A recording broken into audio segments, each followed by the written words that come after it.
저도 오늘 성시 하나를 하겠습니다.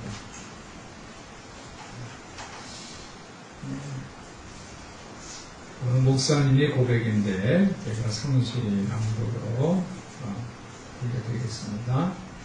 설교만 잘하면 되는 줄 알았습니다. 그러나 삶이 없는 설교는 성도들이 귀만 키우는 것을 몰랐습니다. 기도만 잘하면 되는 줄 알았습니다. 그러나 회개 없는 기도는 교만한 바리새인을 만들어내는 줄 미처 몰랐습니다. 신방만 잘하면 되는 줄 알았습니다. 그러나 아버지 마음이 없는 신방은 성도들이 가려운 것만 긁어주는 줄 몰랐습니다. 길목만 좋으면 부흥하는 줄 알았습니다. 그러나 한 영혼을 찾아가는 사랑이 없는 부흥은 남의 호주머니만 노리는 도적과 같은 줄을 몰랐습니다. 삶이 없는 설교를 유창하게 했습니다. 회개 없는 기도를 날마다 중언부언했습니다. 아버지 마음이 없는 신방을 열심히 했습니다. 한 영혼이 귀한 줄 모르는 부흥을 얼마나 원했는지 모릅니다. 설교보다 더 귀한 건 내가 부서지는 삶이었습니다. 기도보다 더 귀한 것은 내가 깨어지는 눈물이었습니다. 신방보다 더 귀한 건 내가 아버지의 마음을 품는 것이었습니다. 부흥보다 더 귀한 건 내가 한 영혼을 찾아가는 주님의 발걸음이었습니다. 아멘. 목사님 고백을 듣고 마음이 너무 아팠습니다. 제 모습을 본 것 같았기 때문입니다. 어느 화가가 실패한 모습의 교회를 그려달라는 부탁을 받았습니다. 낡고 허물어가는 그런 교회를 그려달라는 그런 것이었습니다. 그런데 이 화가는 실패한 교회를 다르게 표현을 했습니다. 아주 웅장한 대형교회의 모습을 그렸습니다. 건물이 웅장하고 높은 십자가, 또 화려한 조각이 새겨진 강당, 요즘 강당이 크리스탈화되고 있죠. 아주 아름답게 잘 꾸며진 강당, 또 비싼 파이프 오르간, 눈부신 그 교회 유리마다 정말 스테인 글라스로 장식된 그런 창문, 그리고 한쪽 쪽에는 헌금통이 그려져 있는데 그 헌금통이 온통 거미줄로 그려져 있습니다. 이 화가는 이런 교회 모습을 실패한 교회다라고 표현을 했습니다. 하나님께서는 교회 부흥을 외형적으로 보지 않는다라는 것을 강조하고 싶었던 것입니다. 예수님은 이 땅에 하나님 나라를 세우시기 위해서 오셨어요. 그런데 예수님이 하나님 나라를 세우기 위한 전략을 믿는 사람들이 간과하기가 쉬워요. 예수님은 이 땅에 천국이 가까이 왔다 선포하시면서 이 땅에 하나님 나라를 세우는데, 그 하나님 나라가 도시에 있는 아주 비단 옷을 입은 그런 모습이 아니라 아주 가난한 그런 군중들, 백성들과 함께 있다, 그렇게 말씀하시고, 누룩과 같다고 그랬고, 또 밭과 같이 비유를 했고, 그물과 같이 비유를 하면서 모든 서민들이 일상에 있는 삶의 장소에 천국이 있다라고 말씀을 하셨습니다. 그리고 새로운 전략을 세우셨어요. 한번 따라해 보실까요? 새로운 전략. 예수님이 이 땅에 천국을 세우기 위한 전략이 바로 새로운 전략인데, 그 새로운 전략이 바로 뭐냐면 미지의 파도 속으로 걷기입니다. 한번 이 말씀도 따라해 볼까요? 미지의 파도 속으로 걷기. 미지의 파도 속으로 걷기. 미지의 파도 속으로 걷는 그러한 새로운 전략을 갖고 하나님 나라를 이 땅에 세우고자 예수님께서 결정을 하셨는데, 그 전략은 지금까지 모든 사람들이 갖고 있었던 전통, 인습적인 규칙, 그런 거하고 전혀 달랐어요. 근데 예수님을 따르는 이 무리들은 이 규칙, 예수님의 이 규칙, 이것을 따랐어요. 그리고 결단을 했어요. 예수님을 쫓았어요. 자기가 하는 일을 버리고 예수를 따랐어요. 옥합을 깨뜨려서 예수님께 부었어요. 그리고 자기 생명을 바쳐 순교하는 순교자들이 생겨나기 시작했습니다. 예수님 시대에 있었던 그 전통이나 규칙은 내 이웃을 사랑하고 내 원수를 미워하라였습니다. 가까이 있는 사람을 사랑하라는 거예요. 그러나 원수는 미워하라. 그렇게 그런 규칙 가운데서 살았어요. 그것은 누구나 다 이해되는 그런 생각이에요. 그런데 예수님은 원수를 어떻게 하라고요? 사랑하라 그랬어요.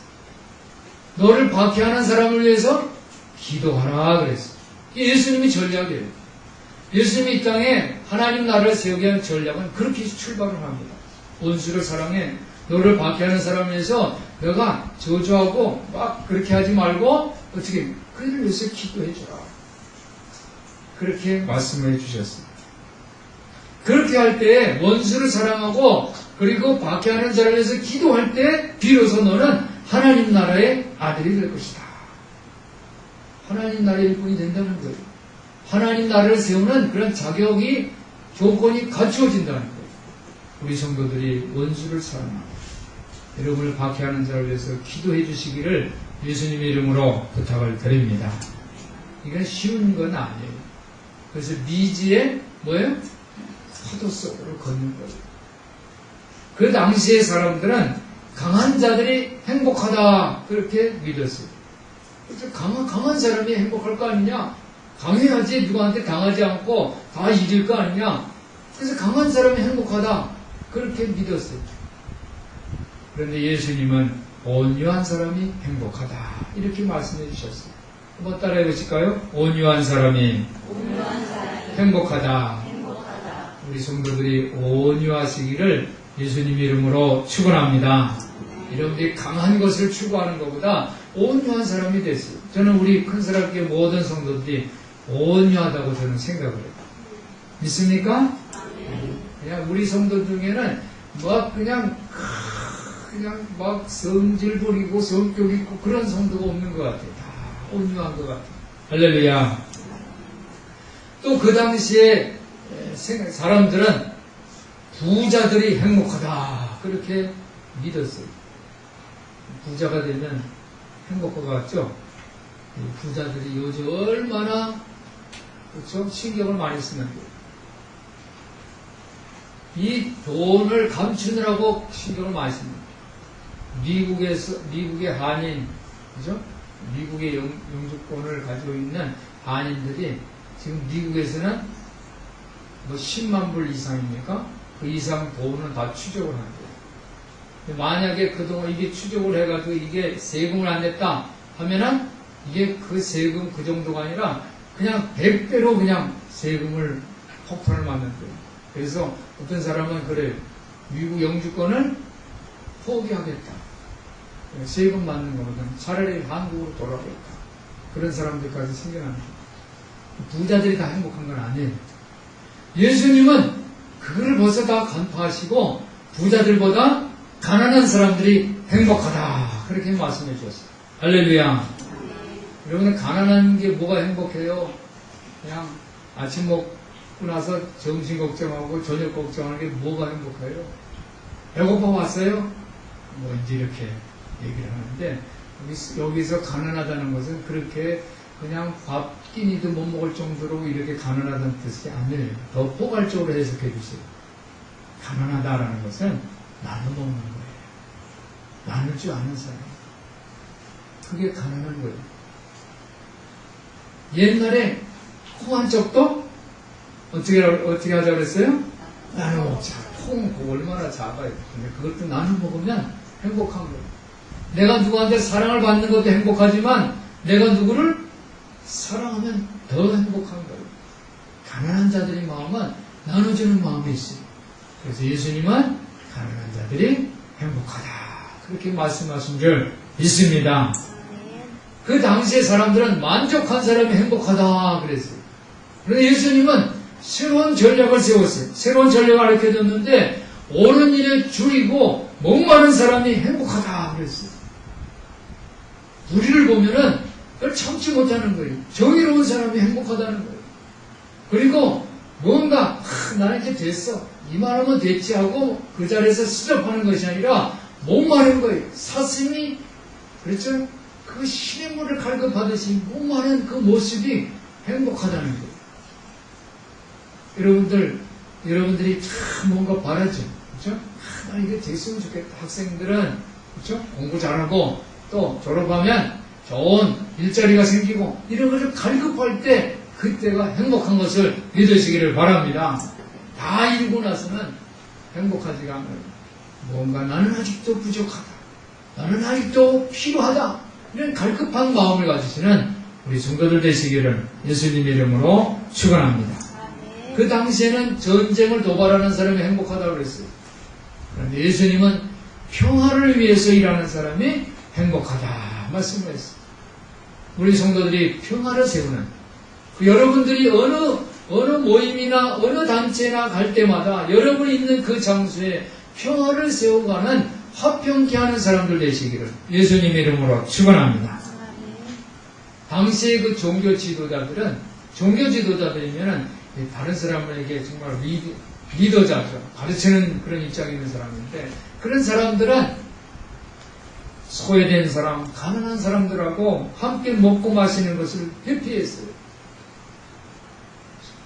고독한 사람들, 가난한 사람들과 같이 먹고 마시는 것을 회피했단 말이에요. 왜냐하면 그 당시 종교 지도자들은 가난한 사람들은 하나님께 뭔가 죄를 지었기 때문에 벌받아서 가난한 거예요.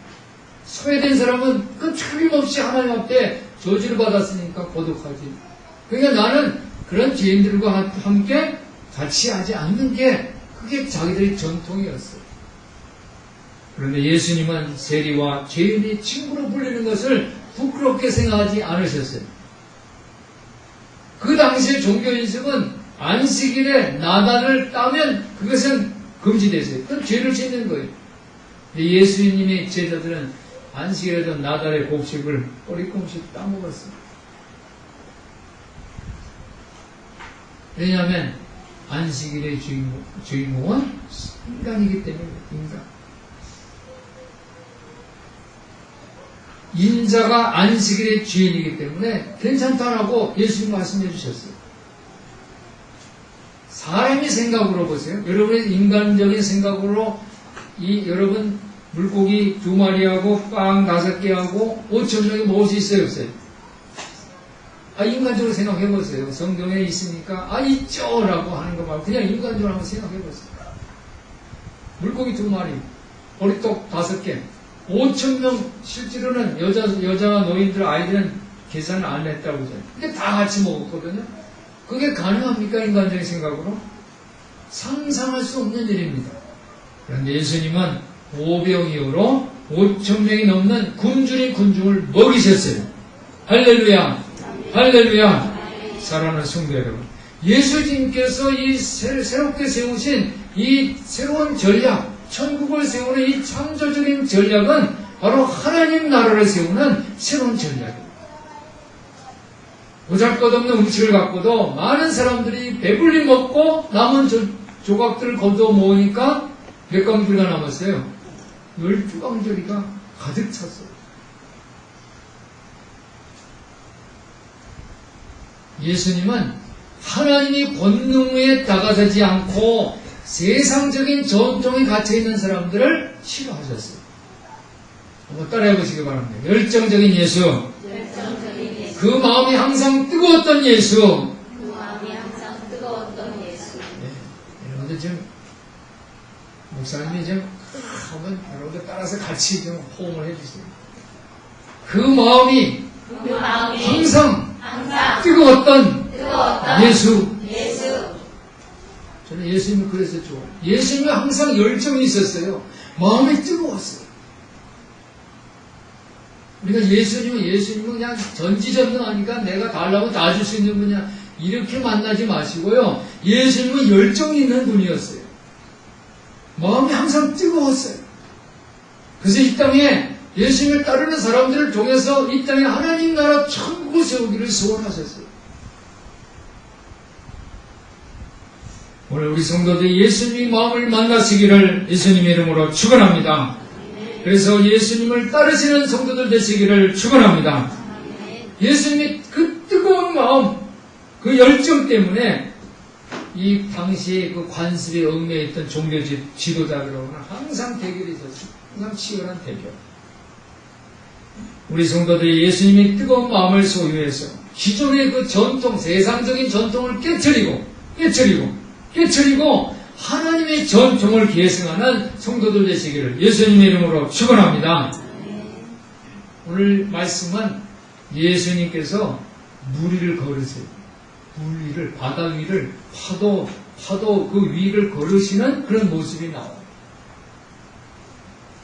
여러분, 이 사람이요, 그냥 물이 얼어서 고체가 돼서 얼음이 돼서 그 빙판을 걷는다는 건 몰랐고요. 물은 액체입니다, 액체. 액체인데 그 액체인 그 물을 어떻게 사람이 뚜벅뚜벅 걸어가냐?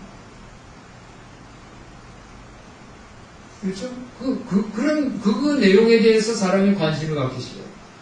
예수님은 이 신이시니까 그냥 무리도 걸어가시지.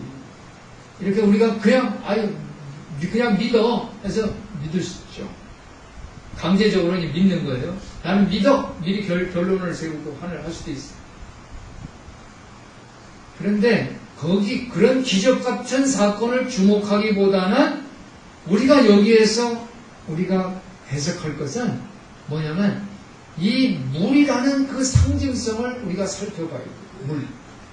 물이 뭐냐 이게 수영할 줄 아는 사람은 물 하면 물 냄새만 맡아도 좋아요. 왜? 수영 칠 줄 아니까.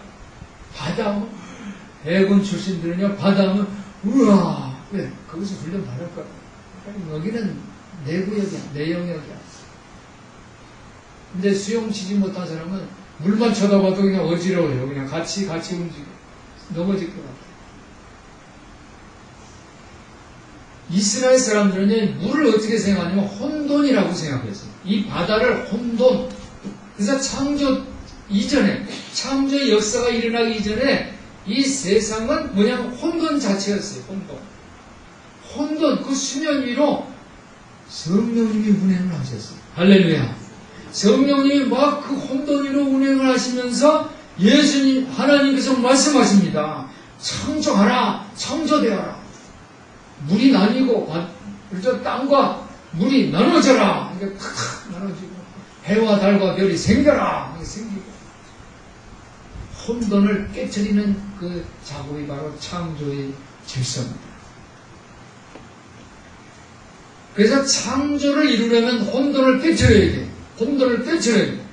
예수님이 바다 위를 뚜벅뚜벅 걸어 오셨다는 것은 이 혼돈을 깨트리시는 거예요.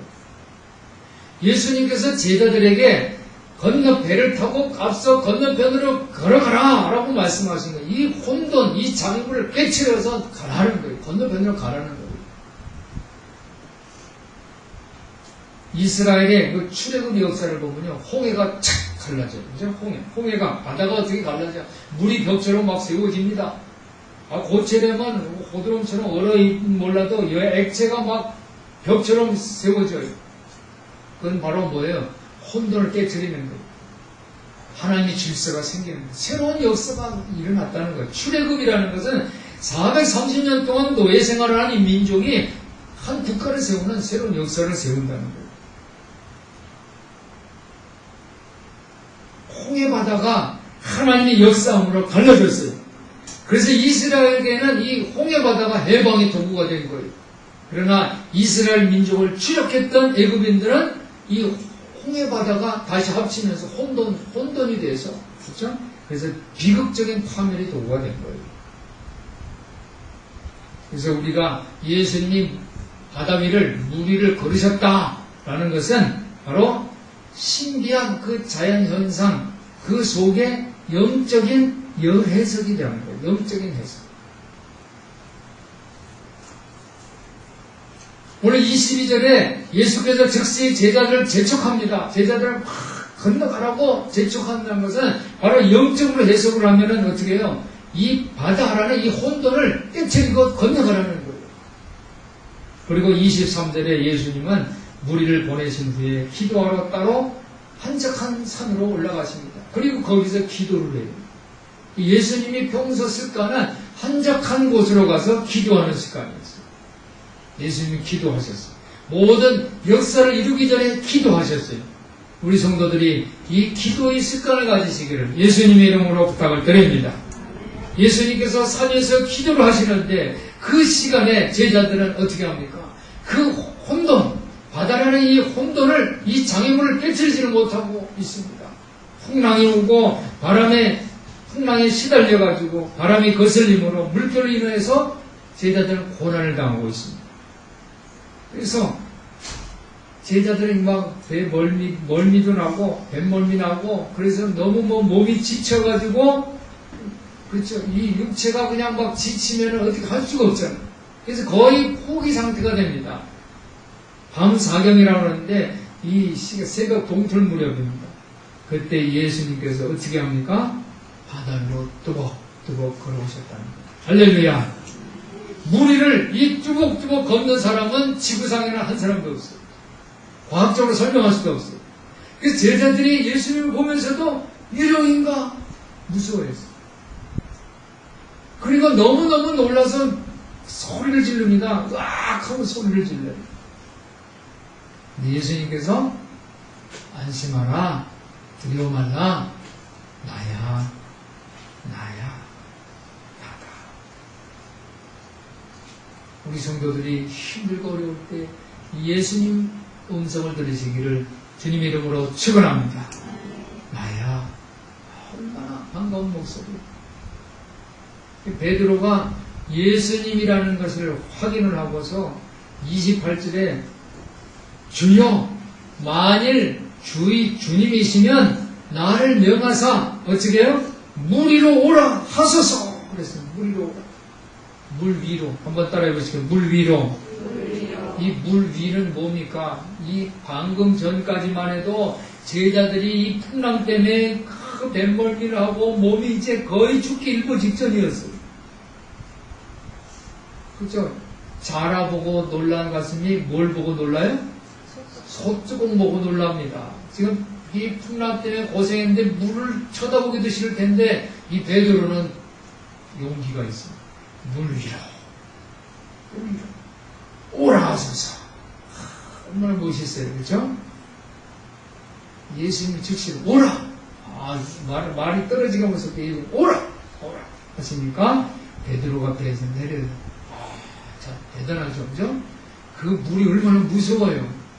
거기서 뱃멀미하고 거의 죽게 될 뻔했는데 그 배에서 내려서 물로 걸어서 예수께로 가요.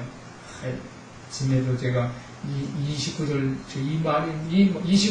오라 하시니 베드로가 배에서 내려 물 위로 걸어서 예수께로 가되 이 말씀이 너무너무 나는 은혜가 돼요. 은혜가 되지 않습니까? 그 무서운 그죠? 배에서 그냥 안 떨어지려고 그냥 풍랑 때문에 막 올린 비칭 막 하면서 떨어지면 그냥 죽는 거 아니에요. 뭐라도 붙들고 지금 견디고 있었는데 그 배에서 내리는 거예요. 물 위로 가서 걸어서 예수께로 가는 거예요. 이 모습이 얼마나 멋있어요. 우리 성도들이 이 모습을 닮으시기를 예수님 이름으로 축원합니다. 예수님이 나야 와 이럴 때는 즉시로 순종하는.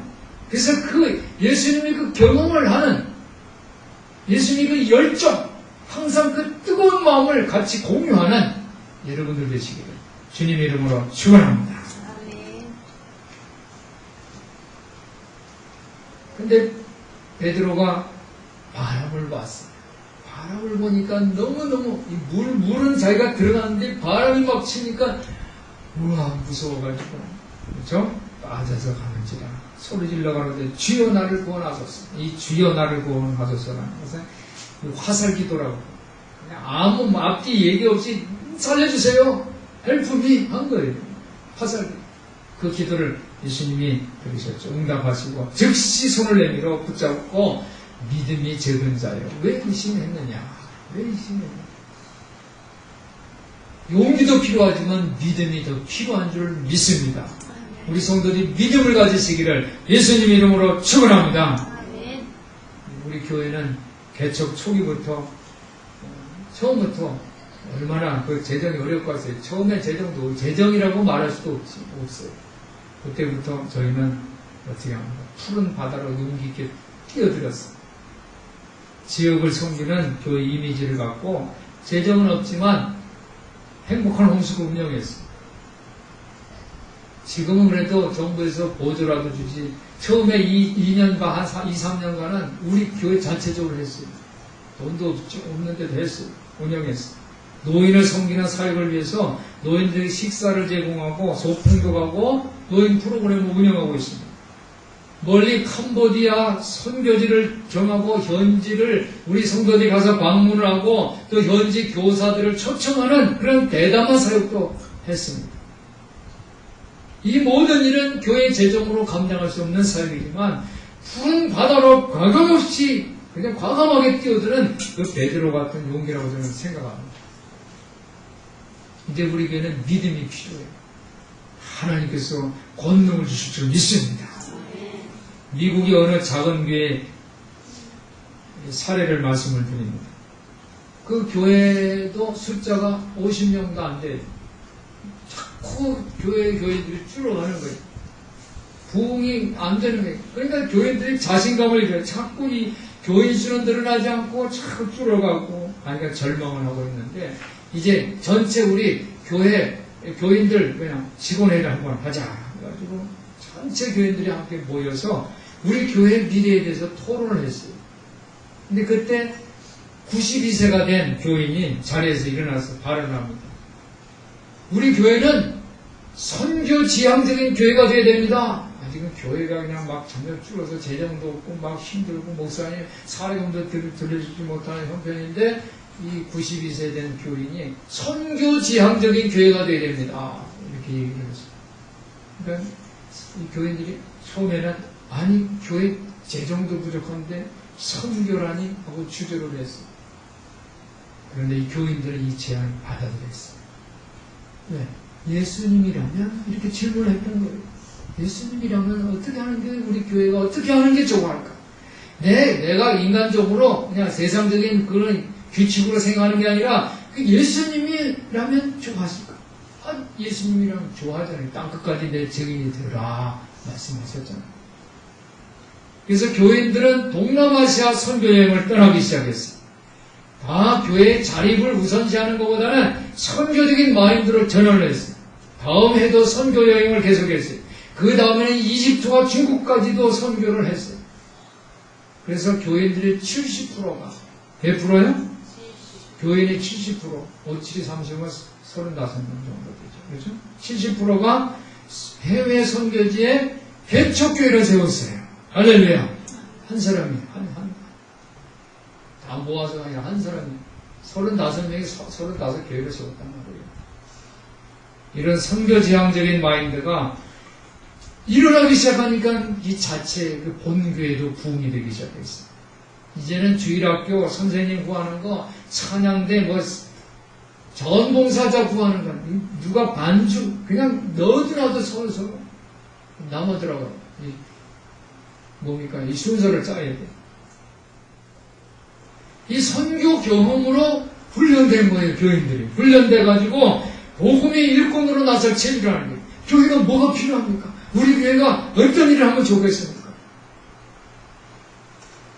긍정적으로 변화가 될 거예요. 사랑하는 성도 여러분, 지금도 예수님은 넘실거리는 푸른 바다 위로 걸어오라 라고 우리를 부르세요. 그분을 만나기 위해서, 예수님을 만나기 위해서 거침없이 그 바다 위로 발을 내뻗은 이 베드로처럼 우리도 믿음으로 바람과 바닷속으로 발을 내뻗는 믿음의 성도들 되시기를 예수님 이름으로 축원합니다. 우리가 미지 파도 속으로 발을 뻗는 것은 동남아, 아프리카 이 미지 선교지로 우리가 선교 여행을 떠나는 것일 수도 있어요. 큰사랑 행복홈 본스쿨을 운영하면서 아이들을 사랑하는 것일 수도 있고, 큰사랑 노인대학을 통해서 어린이를 섬기는 것이 될 수도 있고, 큰사랑 작은 도서관을 통해서 지역사회와 함께 하나님 나라 천국을 이 땅에 이곳에 세우는 것일 수도 있어요.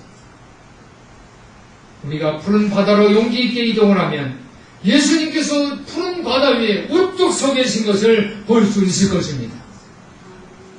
예수님은 우리가 세상의 이 기존의 고리타분한 이 전통, 그곳에 얽매여 있는 것으로 그런 모습을 예수님은 싫어하세요.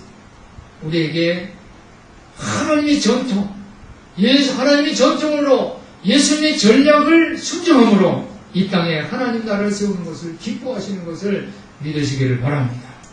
우리 예수님께서 이리로 오너라 라는 말씀을 듣는 우리 성도들 되시기를 바랍니다. 그래서 그분이 초대에 응답하고 반응하는 성도들 되시기를 바랍니다. 그래서 우리 교회도 베드로처럼 바다 위로 걷게 되는 놀라운 기적을 우리 성도들이 경험하시기를 주 예수 그리스도 이름으로 축원합니다. 기도하겠습니다. 하나님 아버지, 우리 성도들이 하나님의 전통을 지키는 성도들이 되게 하여 주시옵소서. 베드로처럼 미지의 바닷속을 걸을 수 있는 믿음의 용기를 허락하여 주시옵소서. 우리 큰사랑교회를 통해서, 큰사랑교회 사역을 통해서, 또 선교 사역을 통해서 이곳에 하나님 나라를 건축하는 일꾼들이 다 되게 하여 주시옵소서. 우리 주 예수 그리스도 이름으로 기도하옵나이다. 아멘.